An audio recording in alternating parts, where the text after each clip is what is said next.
I want to talk to you about the difference between compatibility and chemistry. And this is vital when you're getting into a relationship, going on dates, choosing someone who you want to be with, or understanding maybe what's going on between you and your long-term partner or your spouse and why things don't feel good or feel the way that they used to. And this is a really important and key concept that I don't think enough people really consider. Okay, so let's define our terms. In short, chemistry is what our sort of animal body responds to when we are in connection with another person. It can occur as the sort of like visceral, driving desire that we feel for another person, but it can also refer to the sort of like giddy energy that bubbles up in a flirtatious conversation. You can have great chemistry with pretty much anyone you encounter. You can have great chemistry with the teller at the bank or the barista making your espresso. Chemistry comes and goes. Now, compatibility, on the other hand, is how you match on paper. It is your values. It is your lifestyle. It is your political or your religious beliefs, your cultural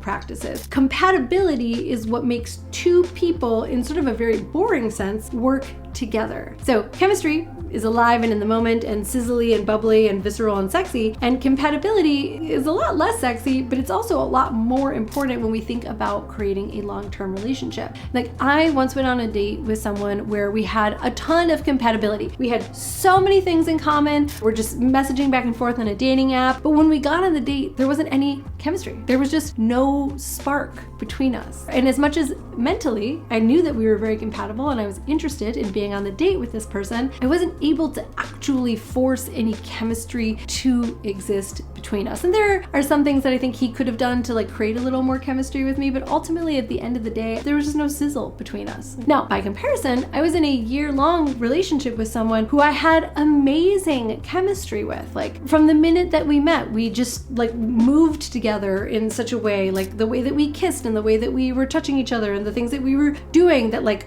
just in those initial minutes of us first being intimate with each other let me know that we had great chemistry. The magnetic animal attraction between us was so strong. But over the course of getting to know each other more deeply and going on dates and taking a trip together, we realized that we didn't really have that much compatibility. We did have some. I mean, we had enough to like go for a whole year in this relationship, but we didn't have enough compatibility when we were looking at the long term and what both of us wanted for our future to actually make a relationship last, even though, again, the chemistry was fire. Now, why am I sharing all this with you? Because I want you to be able to tell the difference between these two things. If you are in a relationship that has high chemistry and low compatibility, it is destined to be volatile. The sex is probably amazing, but you're probably having big blow-up fights, arguments, you don't agree on where you want to live or how much money you want to make or how you should raise kids. Not a great relationship. Very toxic. Most of us hate to be around you. Just gonna be honest. Now, if you have a relationship where there's high compatibility and low chemistry, that can lead to